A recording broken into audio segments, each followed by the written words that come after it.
Yeah, let me ask you this, because a lot of people are talking about BRICS, and for anybody who doesn't know, BRICS, BRIC, ASIS stands for Brazil, India, China, South Africa, um, and so basically they are the principal members of the BRICS bloc. I think they're now at about 20 members. I think there are about 10 core members and then outside members as well. But with that being said,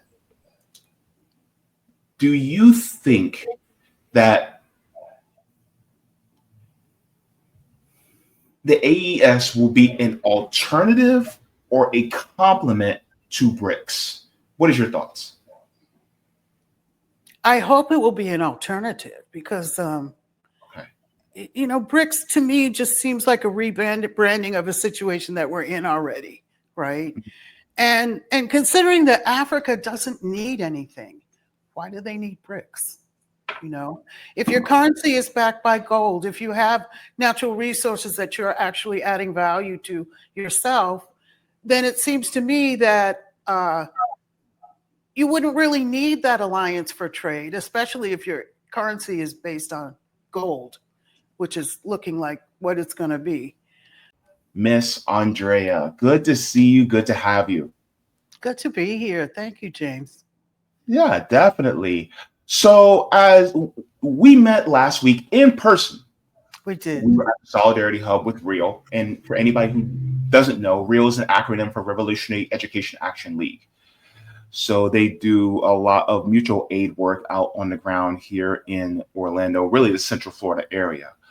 And so upon meeting you, and you have spoke to me about your experiences being a reporter in Sierra Leone during the Civil War. In fact, you actually wrote a memoir of the book, and I've actually showed this on the show a couple times, was How I Survived the Sierra Leone Civil War and Other Untold Stories.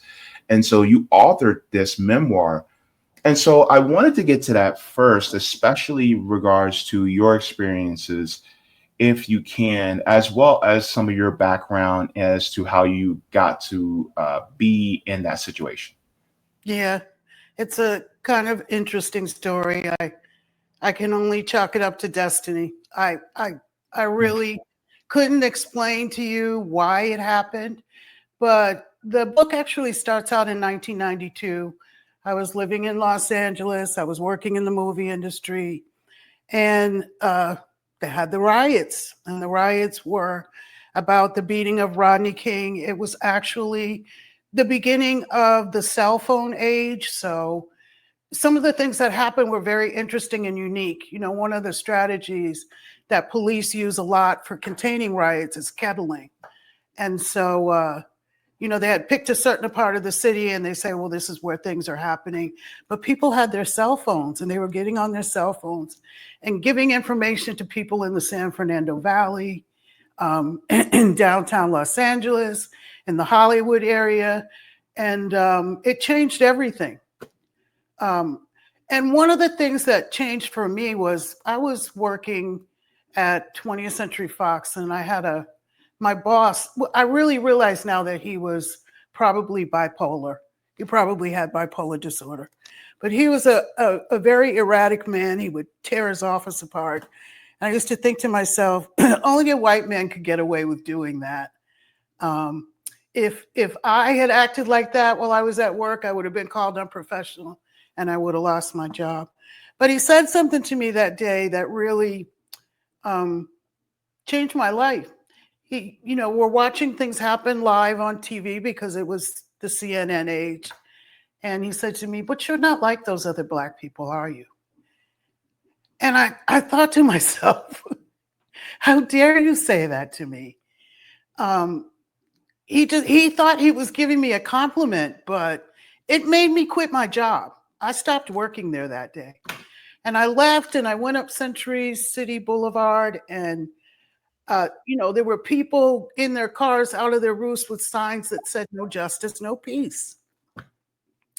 And as I was on my way back home, because I lived in the San Fernando Valley, I got up to the top of Benedict Canyon and I watched all of the the rich people looking down at the city burning. It was very surreal, actually. And so I just said to myself, I'm sick of this place. I want out of here. And I think for a lot of African Americans, we have a journey through our identity as Black Americans that may not always be what people think is the stereotypical journey of African Americans. And so I had some friends that I worked with, in independent film, and one of them introduced me to a woman that was working with Stevie Wonder planning a trip to go to Cameroon. And I said to myself, I want to go. I want to go to Africa. And so she hired me and I helped her organize the trip. It was a diplomatic visit for Stevie to meet the president of Cameroon, who was Paul Biya at the time.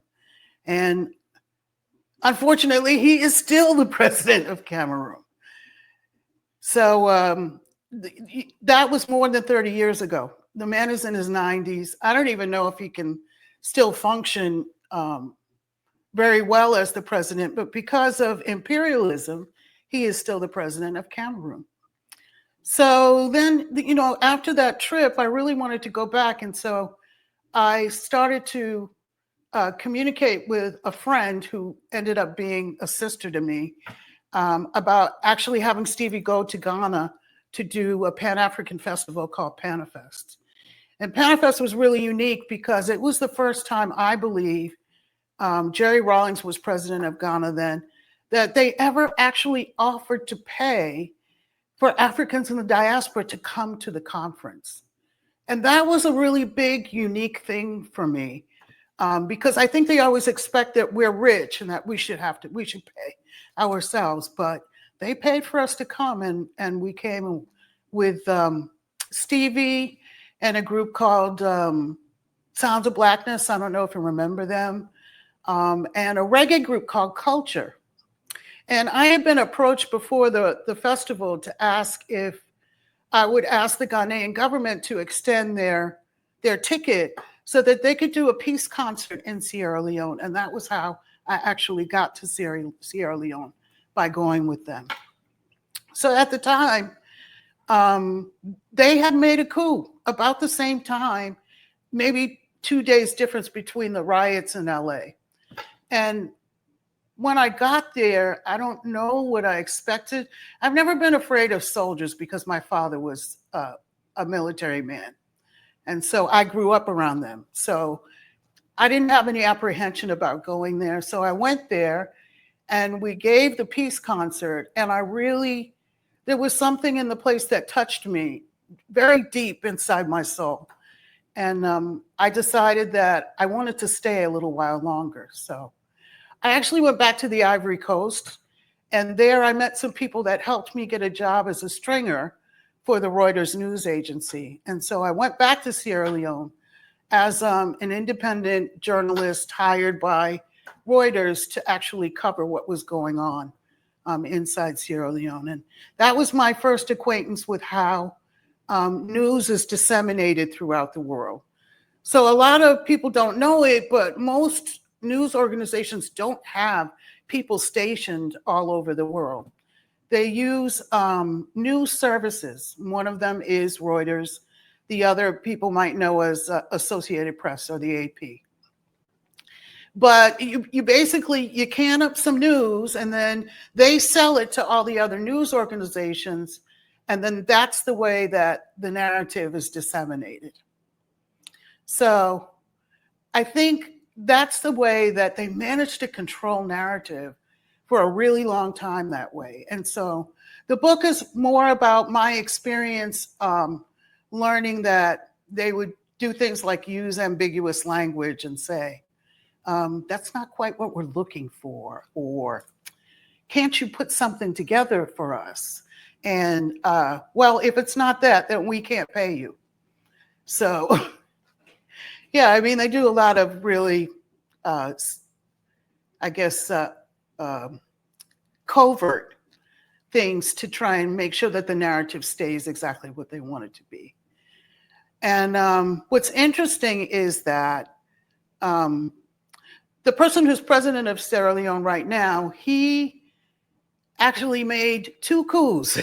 The first one was with the MPRC in 1992. And then he ousted Valentine Strasser just before the elections in 1997. So I think it's interesting that he's now the president of ECOWAS. And we'll see what happens with that. I didn't really have a lot of contact with him. I didn't know him very well. He was always a very quiet man. And the incident that happened was they called me and they wanted me to take, because I was a video producer, some actualities of the city because someone had told them there was gunfire in the streets. And I was literally a block away from the State House and nothing was happening. It was quiet. It was what they call a palace coup. So I got a call from my news organization saying, well, what's happening? And I said, there's no pictures to take. Nothing's happening. It happened so fast. I didn't even realize that it happened. And so they used the language, well, can't you put something together for us? And I said, what do you mean put something together for you? And they fired me because I wouldn't comply. So they hired me back again because they couldn't get access. And, that's the balance of journalism, balancing access with the truth, right? Because if people don't trust you, they're not going to tell you anything. You're not going to get the kind of access that you need. So there has to be a certain level of trust between you and the people that you're covering so that they know you're not going to lie on them, basically. So this is the story of what happened over a 6-year period. I wish I could get into every detail, but one of the reasons why I wrote a book is because it's a hard story to tell in an hour, right? And it actually took me about 10 years to complete it, but it's a very interesting story. And I think that people will understand how imperialism actually works by reading my book. And I think that's really important because we're seeing now what's happening in the Sahel. And I think one of the reasons why it's so difficult for African countries to break free from imperialism is because they need solidarity, right? When you're standing all by yourself, you can't do anything by yourself. And I think that it was a really big step for the 3 countries to make the alliance that they did. And of course, I'm supportive of whatever they do because it's about time that Africa determined its own destiny. I think we can literally say for the last probably 7, maybe 800 years, Europe has controlled Africa's resources, both human and natural. So also, I think what's really interesting is that none of them are politicians. And I think it's really a brilliant opportunity to show the world what you can get done without politicians. Absolutely. There was a video that I was just watching. And actually, let me see if I can find it really quick. There was a video that I watched, actually it was within the last 24 hours. And one of the things that we were speaking about was how President Traore in Burkina Faso, he actually managed to construct a canal in one of the most ecologically destitute areas in Burkina Faso. Mm-hmm. And he used the resources without any loans from the IMF or World Bank or any imperialist country, or really any country for that matter. He rejected the IMF and World Bank loans, and he had it self-built. In fact, the people who were, a lot of these African countries, they'll ship in consultants from Western nations and things like that. He said, no, we're going to do it all in-house. And they did it all in-house. And he knew what to ask for, too. It was what? Well, I mean, when he went to Russia, he didn't just say, give us, experts to help us build roads. He said, I want knowledge transfer. I don't want your people. And I mean, that's part of the problem Africa has with China right now is that they say, okay, well, we'll help you build your infrastructure, but you're going to use our people. And then they never transfer the knowledge. And so then you can't actually run the equipment or be responsible for whatever it is that they came to build because their people have held on to the knowledge. So that was really important that he asked for the knowledge transfer, and he got it. He got it. Not just the the equipment for the infrastructure. He also got a lot of people who believed in him to move back to Burkina Faso to help make that happen. Yeah. In fact, let me play this really quick because I appreciate Danny Haifong for having this guest on. I think he was part of Africa Stream. But he was speaking. His name is David. Yes. David. Yeah. And so he recently had him on, and he was talking a few facts about what's going on in Burkina Faso. And shout out to Danny Haifong for having him on. Let's start here. Ever since Ibrahim Traore came to power, I think they're roughly 5-something% now. I think the average across sub-Saharan Africa is like 3%. And then away from just the numbers, your eyes are seeing the visual evidence. Like these guys are getting things done. Infrastructure is getting built. People's lives are getting better. Even some of the countries which have had these supposed democracies and all these things for decades, countries that have been taught to think of themselves as superior to the likes of Burkina Faso, like Nigeria, for example. You started having Nigerians leaving Nigeria, going to Burkina Faso in search of a better life. The people are actually voting with their feet. I kind of, if you're not familiar with the dynamics of the region, it's difficult to understand just how big a deal that is. Because growing up, you hear the term Burkina Faso, and it was used almost as a pejorative, as an insult. That people who come from there, the only thing they do is suffer. The only thing the place is known for is poverty. And now, that same place, which just 15, 20 years ago, that's how it existed in the popular West African imagination, has now become a net recipient of West African migration, people looking for a better life. And this has happened in just 3 years.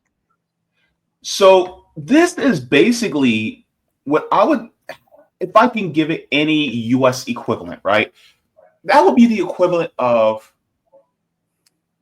people in other states looking at West Virginia and going, man, nobody want to go to West Virginia. And then West Virginia goes, okay, we're going to start making things and building up ourselves. And then next thing you know, it's on and popping in West Virginia. And everybody starts to like, oh, snap, it's popping in West Virginia. We need to move there. Like, who thinks, oh, I want to go to West Virginia? Nobody talks about they want to move to West Virginia. So it's basically, it reads to me, it's the same way that's like Burkina Faso. What? No way. And now it's like, God, they're actually doing really good. Right. And there's jobs. There's economic upward mobility. We got to go. And people are moving from Nigeria, which is really just an African vassal for the United States, right? So let's talk a little bit more about that too. It's interesting you should say that because I want to reiterate that all the borders in Africa right now are colonial borders. Like literally, people who are living in Nigeria have relatives who are from some part of Burkina Faso, or people living in Mali have relatives who are somewhere in Senegal along what that border was. Those borders were specifically designed to distribute resources to the Europeans. And one of the things that the alliance did in my mind was it took away the idea that sovereignty was based on colonial borders, right? You've got these three countries that said, no, we don't need to do that anymore. We don't recognize your borders. We're going to change our school books so that young people get taught things very early in life. We're going to make education free. And when you start saying those things to people in Africa, especially because in most places, education is not free. You have to have school fees. I can't tell you how many children I paid their school fees for, which was very little money for me, but for them was something huge. And then also to add to what David said, people are coming from the diaspora to go to Burkina Faso and help. So one of the things I wanted to say about terrorism and who it's actually affecting. I'm very interested in what Ibrahim Traore said about to the Saudi Arabians when they offered to build mosques inside Burkina Faso. He said, "No, thank you. We don't need mosques. We need bridges. We need schools. We need things that are actually going to help people develop. Not focus on religion," which was a very secular attitude. And I really said to myself, this is a different person. This is somebody who actually knows how to build. And when it comes to terrorists, who are they actually attacking, right? They're going after small villagers and farmers, right? And one of the first things he wanted to do when he came to power, and you'll read some of this in my book if you get to it, was that he was after food sovereignty. If people are hungry, you can never expect them to go along with whatever it is you're trying to do, right? And so that was his first mission, was to get people's small scale farms up and running so that people can feed themselves. And once they're not hungry anymore, then they can start thinking about doing other things. So it was clear to me that he had the organizational skills, and by creating the alliance, then he had the solidarity too. But I want him to be careful about who else they bring into the alliance at this point. I think it's probably a good idea for the three countries to stabilize themselves before they start bringing in other countries in the alliance. And I know maybe a lot of people don't want to hear that, but every revolution, every movement worth its salt has spies and infiltrators and provocateurs. And there's really no way to stop them from coming in if you're allowing just anybody to come into the country. And they will come. They will come. So, yeah. I mean, maybe they might think about, if it were me in that situation, I would say, wait 5 years before you bring in another nation. And you can have them, apply. Maybe there should be some kind of standard. Show us you're ready by showing us that you're doing something for your own people before you start trying to come in and join our alliance. So, that's actually a really good point, because when I'm thinking about the AES, right, the Alliance for the Sahel States, it warrants that you have to lead with caution, because you cannot trust the West.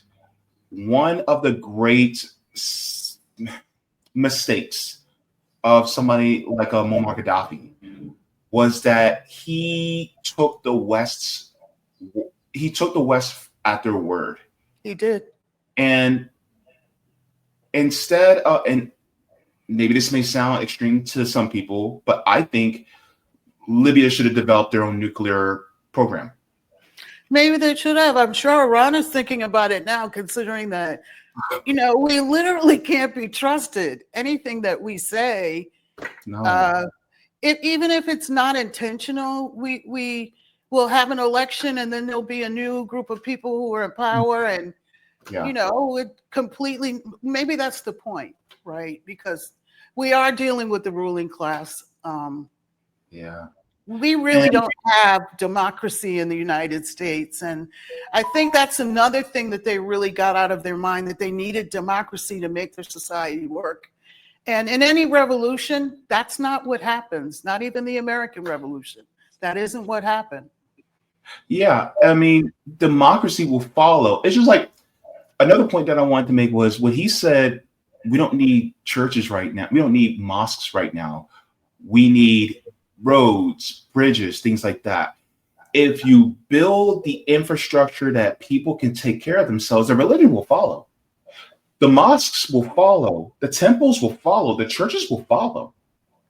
So therefore, it's like, okay, one of the things that is kind of interesting, those of us who are doing mutual aid, we're not leading with religion. We're leading with material conditions. Right. And so all Ibrahim Traore is doing mutual aid on a mass scale. That's basically what he's doing. Direct action. Direct action. That's something that we cannot get from politicians. It just doesn't happen that way. No. And the fact is that they move that fast. And it's like, wait, they can actually do that fast? Yes. And I'll give you a prime example because the United States can actually do it that fast as well. So back in 2020, during the beginning of the pandemic, the stock market was dropping like a rock, I think in March. The president as well as Congress convened, and they were able to scrape up $4 trillion to dump into the markets like that. It was fast because they wanted it to happen and they didn't want to have to go through any red tape. And so they just made it happen. The government only moves slow when it comes to helping the regular folk. When it comes to helping out the ruling class, oh, they're fast. They're lightning fast. They got speed force. And so Ibrahim Traore twisted that and he said, okay, we're going to move in lightning speed for the people because they are now the ruling class, not these rich folks. And so that's one thing that I can definitely appreciate. And in fact, there is a video, and I'm going to put the video in the chat for you guys as well. But this video says Burkina Faso stuns the world, build giant canal without IMF, USAID, or EU. So I'm just going to play just about a minute of this, and then we'll get into it. Part the outside world didn't see coming. By shifting his focus to water, Traore didn't just start an agricultural project. He launched a resistance strategy, one where Burkina Faso would never again kneel for grain shipments or appeal for food loans. One where water would no longer be dictated by clouds but by canals. This wasn't about solving a farming problem. It was about dismantling a system that made hunger profitable for outside powers. So why water? Because water is the great equalizer. It doesn't care about your credit score, your GDP ranking, or your IMF debt. Once you control it, once you manage its flow with precision, you can transform deserts into granaries and villages into economic engines. But water alone doesn't move. It needs a path, a vessel to carry it across the forgotten lands. That's where the next phase of the revolution begins. Traore didn't just want water secured. He wanted it directed, multiplied, and weaponized in service of the people. And so, as the first flows surged from the Goulouré Basin, they weren't heading toward commercial megafarms or foreign export markets. They were aimed somewhere else, toward a specific piece of land long considered cursed by drought, forgotten by investors, and dismissed by planners. A place Traore chose not for convenience, but for symbolism. The Bama Plains. The very earth that once cracked open from thirst was now being chosen as the front line of Burkina Faso's resurrection. Because if Traore could make Bama bloom, if he could build an irrigation artery across this broken terrain, then nothing would seem impossible. Not food security, not economic revival, not even Pan-African agricultural sovereignty. The strategy was clear. Use water to break the chains, use irrigation to bury dependency, and start the transformation in the most defiant way possible, by turning the driest lands into the greenest proof of self-reliance. So one of the things that a lot of people forget is that these corporations really that own our governments, what they'll do is that they want the famines to happen. They want the food insecurity to happen because once you don't have food, you'll do anything to eat, even except exploitation. Like our poor people in Gaza.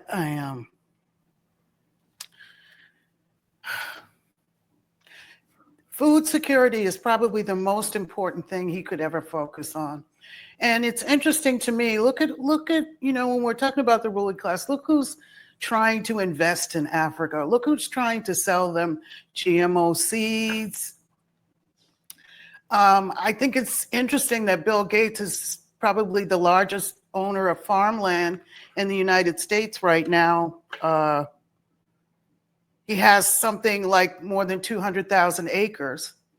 And this has a lot to do with what I was saying about who the terrorists are actually attacking. They're attacking, the terrorists are attacking people who are growing their food. Why? That makes sense?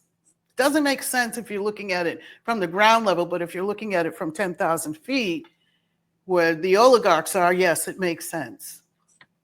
Mm-hmm. So, yeah. I just, pray every day for them. I pray to the ancestors for them. I pray to God that, they find the strength to continue. They've tried to assassinate him many times. There's a lot of disinformation and misinformation in the form of AI videos all over the internet, trying to confuse people about what they should believe when they're looking at what he does. And yeah, I'm just praying that that they all can manage. Assimi Goita, Abdul Rahman Chiani, and Ibrahim Traore. I just hope they manage to continue with the solidarity that they've created right now. Yeah, let me ask you this, because a lot of people are talking about BRICS, and for anybody who doesn't know, BRICS, BRIC, stands for Brazil, India, China, South Africa, and so basically they are the principal members of the BRICS bloc. I think they're now at about 20 members. I think there are about 10 core members and then outside members as well. But with that being said, do you think that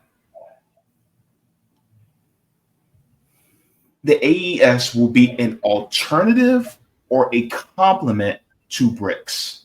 What is your thoughts? I hope it will be an alternative because, BRICS to me just seems like a rebranding of a situation that we're in already, right? And considering that Africa doesn't need anything, why do they need BRICS? If your currency is backed by gold, if you have natural resources that you're actually adding value to yourself, then it seems to me that you wouldn't really need that alliance for trade, especially if your currency is based on gold, which is looking like what it's going to be. I don't know. For me, I'm still out on BRICS as a sort of counterweight to, American and European hegemony. I think it's a good idea for people to come together and try and stop this ridiculous use of the dollar as a weapon against anyone who, isn't under the knee of the United States. So sure. Yeah. Yeah. I'm now starting to look more at the AES because to your point that what does Africa need from countries outside if they are able to have the knowledge to be able to build their own infrastructure and work their own land and extract their own resources? Even when it comes to processing, like one of the things that was spoken about was that now in Burkina Faso, they not only mine their own resources, but they now can process their own resources as well. And there was another story that came out about how Burkina Faso under President Traore, he is now implementing housing for all, and which is something that we have been begging the United States to do, but they refuse to do it. Mm. And so now they are systematically trying to end all homelessness whatsoever in their country and make it so that it is much better. One of the things that I've heard constantly from Chinese citizens, especially with the onset of Xiaohongshu, aka Red Note, it's a lot of Chinese citizens would say, ever since the revolution, every year that they lived, things have gotten better. Things have improved. And so now you're in the very infant stages of that within the Sahel that's happening as well. And so now they're seeing things that they've never seen before without having the gross hand of Western imperialism directing things. Right. And so it's really just a beautiful thing to see, especially in regards to, you know, how much better people are doing. I was watching a video yesterday on YouTube where this gentleman, he actually flew from the UK to Burkina Faso, and Burkina Faso is actually on the list. Oh, you saw it? Yes, I did. Yeah. Burkina Faso is actually on the list of one of the most dangerous places to go. But in reality, this gentleman who went to Burkina Faso said he's been safe the entire time. And that was a very wholesome video. That video got almost 2 million views of him just going to Burkina Faso and, you know, experiencing the people, the culture, the food, and then asking them candidly about Ibrahim Traore. And everybody was like, yeah, things are getting better. Right. And they seem to be speaking freely too. It didn't seem like they were afraid to say anything bad about him, especially when he was in the market, because he was asking one of the merchants in the market, you know, how is business right now? And he was like, well, you know, it's not so good because we don't have a lot of tourists right now, but that's to be expected in the beginning. And we're ready to do that. We're ready to do that. United States. Huh? That's solidarity, though. That is solidarity from the ground up. That is the grassroots movement, isn't it? Yeah. Yeah. So interestingly enough, the United States also has a travel advisory on Ghana, which is nonsense. I was there last December for a month. It was perfectly fine. You know, people are struggling because of the economy, but it's not an unsafe place to go. But you know, that's part of the narrative that they put out because they especially don't want Africans in the diaspora to have solidarity with Africans on the continent. And I think one of the things that's really disturbing me right now is I see a lot of divide and rule going on. I see, I see foundational Black Americans, which I consider myself to be one, even though I do have some Caribbean ancestry and I was married to an African. But calling people who are not foundational Black Americans tethers, and I see people who are African and Caribbean immigrants talking badly about us, and that is part of the misinformation, that the brainwashing that we all get, right? The first thing we got to do is decolonize our minds, right? And I think that is what the Alliance in the Sahel has been very successful at. And we still need some work. Yeah, especially like the name calling and things like that. I certainly disagree with. Women against men, Black against white, when really we're all fighting a class struggle here. Because if you think about it, the ruling class or the elites in Africa were doing just fine. It was everybody else that wasn't doing well. And I think when we're talking about democracy and capitalism, that's exactly what happens, no matter where you are, right? You have a small group of people who have everything, and you have a large group of people who have nothing. And that's what revolutions do. They level the playing field. They take away from the people that they have, and they give it to the people who don't have. And that's just the way it is. And you can't do that inside the so-called democratic political structure. I personally feel like democracy is a utopian ideal. Even the Greeks, who were, I guess you could say, the fathers of democracy, didn't have a democratic society. Women couldn't vote. People who didn't own land couldn't vote. So, for me, I think we all need to be focused more on good governance than anything else, Yeah, I think honestly, I think it's a stifling of democracy that they do.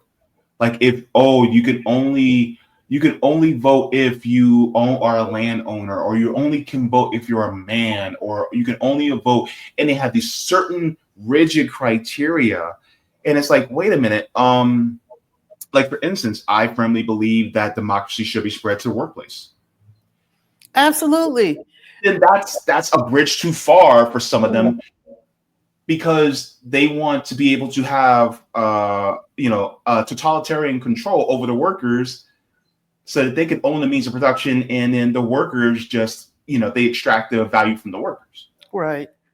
And also, I get a little disturbed when people mix up communism and socialism, Mm-hmm. because of the disinformation about socialism. People say, oh, they're communists. No, communism is when the state owns the mode of production. Socialism is when the people do. So, you have companies like, I think Ben and Jerry's, who basically have democratized their company. And so everybody who works for the company actually has a say in what happens to that company. And I think from that's what I've what we should learned, be working for. from what I learned is that communism really is the end stage of socialism, meaning that the people are democratically owners of the state, and so therefore they are the ones who determine how the state is ran through democracy, and as well as workers owning the means of production. I think that they are just I think it's really socialism is the vehicle and communism is the destination. But of course, we can agree to disagree. And they're all theory, yeah. But that's one of the things that I have to say about myself. I believe in socialism. I believe that it is necessary, because when we don't have it, we have people who are in the state that they're in right now, which is why, we're all out doing direct action. And the thing is, like, we're doing what the state should be doing. Exactly. That's the wild part to me. It's like for instance, what we were doing, last week. You shouldn't have to bring resources to a mutual aid event to help out. Yeah. I literally walked from my house over there to help out. But the thing is, it's like that should be a state program that is chosen by central planning from the people of what and where we should, put things. Because ultimately, and like for instance, what Ibrahim Traore did was basically almost like a triage situation. He saw the most destitute, ecologically destitute area, and he said, okay, we're going to help that area first. Where is that in these United States? But then they want those people in the most destitute areas, whether it's, Black neighborhoods in Mississippi, whether it's white neighborhoods in places like West Virginia and Appalachia, right? They're like, well, they just need to pull themselves up by their bootstraps, which is very deeply individualistic and is anti-human, because humans are a communal species by our very nature. Absolutely. And we build communities. So, one of the things that's become really important to me in this late stage in my life is financial literacy. I went through a whole life basically not caring about money. And I think that one of the things that we really have to do, because the only thing they teach you in school, whether you have a college degree or whether you just graduated from high school, is how to be a good worker, right? If you're an intellectual, find someone who will take care of you as an intellectual. You can't really do that if someone is giving you money that doesn't believe the same things that you believe, right? So, I spent a lot of time in building a community so that we can help each other become more financially literate, especially because they're going to continue to take things away. What do you do?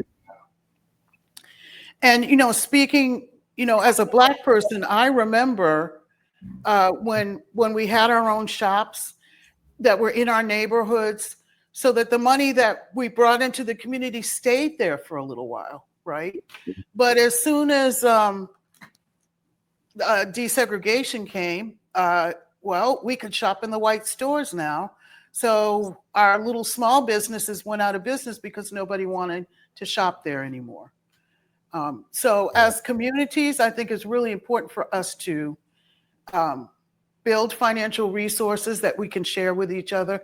Let the money stay in the community for a little while. Don't shop at Amazon or Walmart. Go to the corner store, the corner hardware store, or the corner drugstore. And even if you have to pay a little bit more money, keeping that money in your community for a little bit longer is worth it. Can I add to your point? Sure.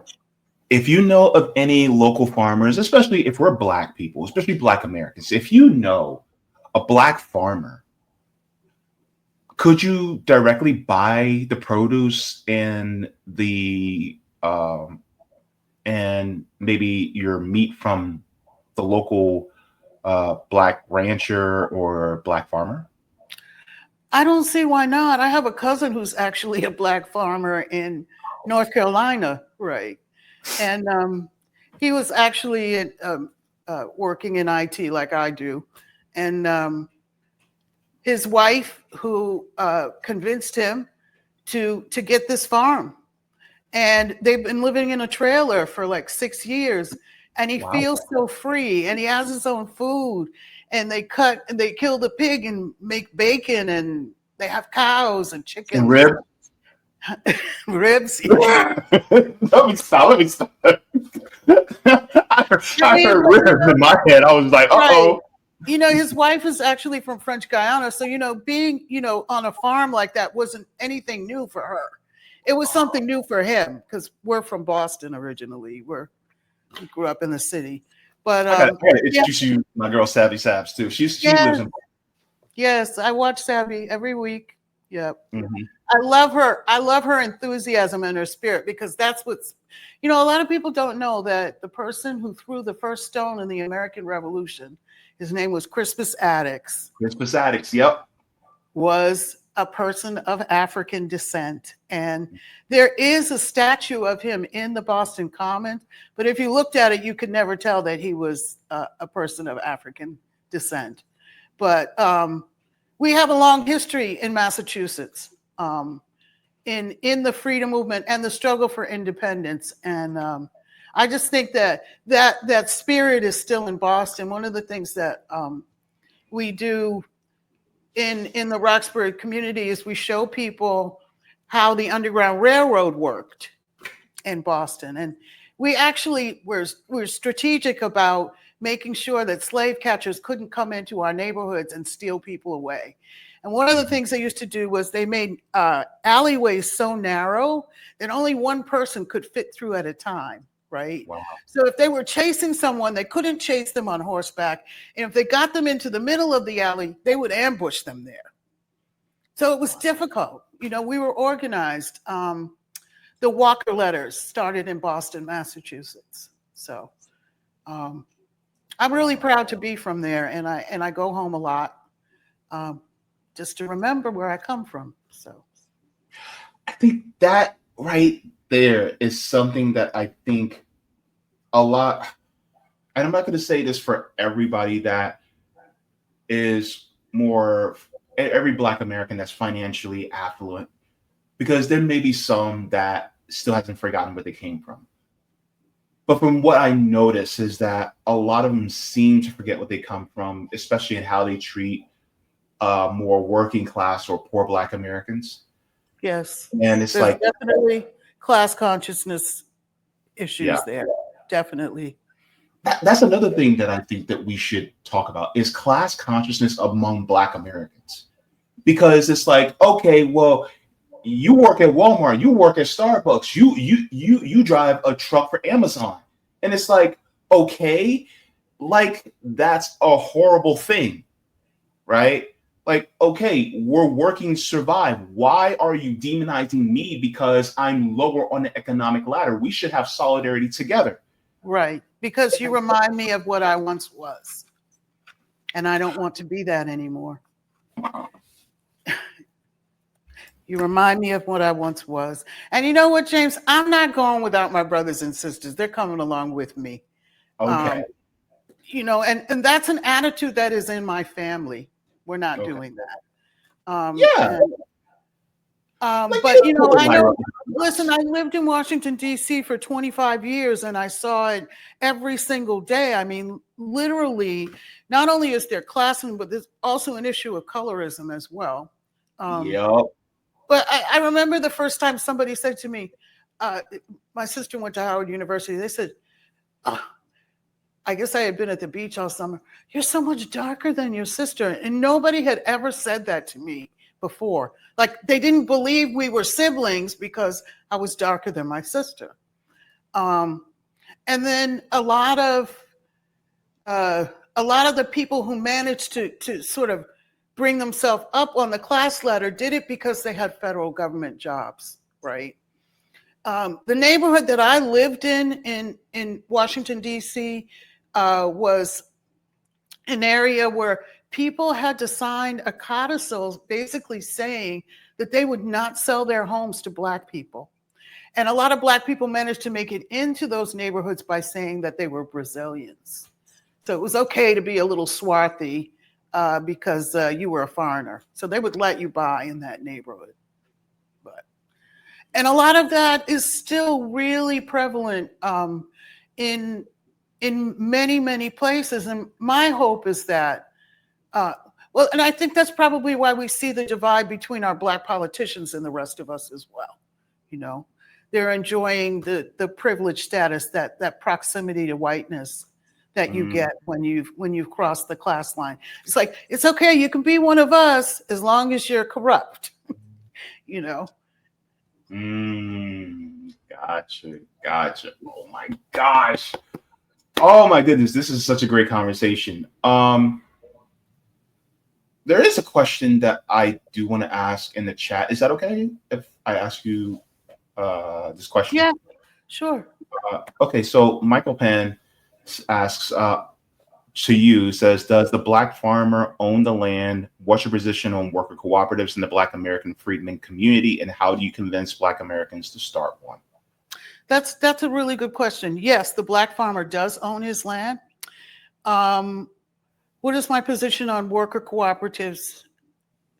I am a person who believes wholeheartedly in cooperatives, and I think that's why, I'm out there with you guys doing the direct action.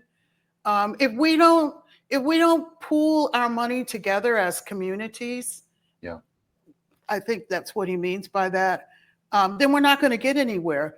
The culture of individualism serves capitalism, right? That teaches that, and that is not the nature of humanity, to be by yourself, right?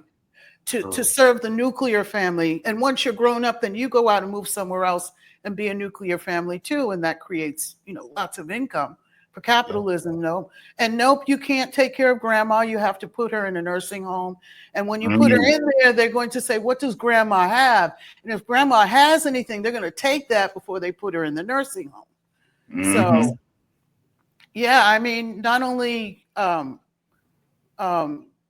cooperatives for farming, but also cooperatives so that we can take care of each other and we won't need daycare, right? If we're all living in a bigger community, we can have people at home in the family, like what happens in Africa. You hardly ever see a compound that doesn't have grandma or aunts and uncles or cousins. People are around to help you take care of that village. It takes a village. So, yeah. Yeah, definitely. Especially, we did have that in the past, especially in neighborhoods, but then it started to push us into the direction of, well, you need to move out and have your own. So instead of, us living together, it would be, the son would move out, so he has to have his own mortgage or rent. Right, exactly. And then that's another appliance they have to pay for. That's another card they have to pay for. And Everything to so, pay for, right? When you live in a community and you're all growing food together and you're all offering something to the community, then that's not the case. mhm. And also childcare is a whole lot easier, especially when you got grandma at home or Exactly. grandpa. Exactly. Exactly. Yeah. Yeah. And You know, I would never, I took care of my mother to her dying day. The thought of ever putting her in a nursing home was absolutely out of the question for me. And I think that there are a lot of people who feel the same way that I do. And I understand for some people who don't think they can do that, but it was never even a consideration for me. I think that's what reciprocity is all about. And when you're together as a community for a really long time, then that doesn't become a question for you.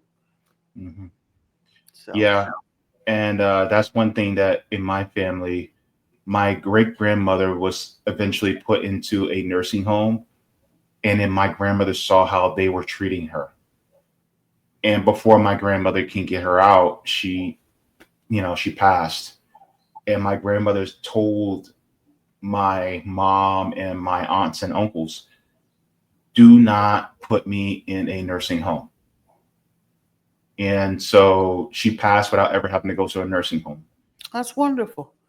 And then not only that, the other thing people have to really understand, if there's any generational wealth that can be passed from that person to the rest of the family, in order to cover the cost of that, they're going to take that.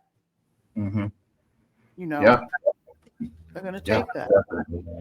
And so I'm at a point now where I really just want to see us come together, because one of the reasons why we are here on this land is because of capitalism. Right. Because these colonizers stole our ancestors and brought them over here.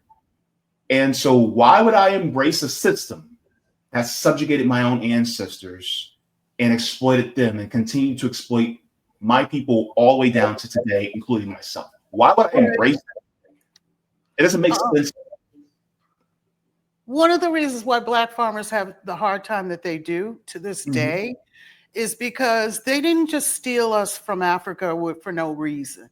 They stole us because we knew how to grow cotton and rice and sugarcane, and they knew that all of those things could make them rich, right? And so not only did they steal our labor, but they stole our knowledge, and that's what Ibrahim Traore is talking about. We want transfer of knowledge back, right? So and I have a lot of empathy for Black farmers right now. I understand what they're going through. So. I'm trying to get Black farmers on because I want to have the conversation with them on my stream, because we don't hear enough from them. And I think we need to hear more from them as well. So I'm going to try to see. I reached out to his last name is Boyce. He's a Black farmer. Oh, I thought you were talking about Boyce Watkins. No. Is it Boyce Watkins? That might be it. Okay. But I want to get him on because I think it's important that we hear more from Black farmers, especially in today's climate. Right. They're having a hard time in Georgia right now. Oh, really? Yes. But I think it's pretty much always been the case. We've been really successful farmers because we came here to do that. Yeah. It's in our blood. It's in our blood. So. My goodness, this was a great conversation. I'm floored at how, because I knew it was going to be good, but I'm floored at how even better it was. I am too. Yeah. And I was really quite nervous before I came on, but you make me feel really comfortable. I can say what I want to say. We may not always agree on everything, but we don't have to, do we? No. But the thing is, like, you and I both want the same things, right? Do. We may differ a little bit on strategy, things like that, and that's okay. But ultimately, what we want is, number one, for all oppressed peoples and marginalized people to be liberated. And two, we have a special place in our hearts for our own people, and we want to see them thrive instead of being exploited the way they have been. Right. We agree on that. Yes, we absolutely do. Absolutely do. Oh, thank you very much, Roger. He said John Boyd. That's who I was talking about. John Boyd. Okay. Hi, Roger Meadows. I see him all the time on Fabby's show. Yeah. I feel like I know him. Yeah. So it was great. I just want to say that you guys give me a reason to get up every day and hope that things will change. I really love your passion, and Nick and Rome and Sabby, and the whole idea of RBN is a wonderful thing to me. And I wish you guys every success, and I show it. I hope with the little bit I can give you guys, because I try to give you guys something I used to give to other people, but I've decided that you needed more. So that's what I do. And that's how I will contribute. Brother cried on his own show. Thank you so much. Don't make me cry now. That happens to me easily. Yeah. Anyway, thanks for having me. Thank you so much. And also, where can people find you? Where can they pick up your book, your memoirs? Because I'm gonna eat this memoir up. Okay, it's on Amazon. If you just put in my name, Andrea Rosario-Gborie, it will come up. That's probably the easiest way. The title's a little long, and I'll send you a link. You can put it in the description. That'll help. Yeah, definitely. In fact, I already have the link, and I put it in the chat for everybody to get to, so that they can get the book. And look, that's going to be some great reading. Miss Andrea, it was such a pleasure and a privilege to have you. Okay, thank you for having me. Yeah, thanks for coming on. And please don't be a stranger. I would love to have you on in the near future so we can talk about more news stories too. Sure, anytime. All right, great. Okay, you have a good one. All right, bye-bye. Thank you so very much for watching my channel, and I deeply appreciate it from the top and bottom of my heart. If you wish to support the channel further, so I can keep bringing you content that is educational and informative, you can become a patron on patreon.com/Jaybefaunt. You can find that link in the pinned comment or in the description below. No matter what you give, you'll be supporting independent media and education that helps make the world better. Thank you so much, and you can watch more of my content here. Mwah. Forehead kisses, and have a beautiful day.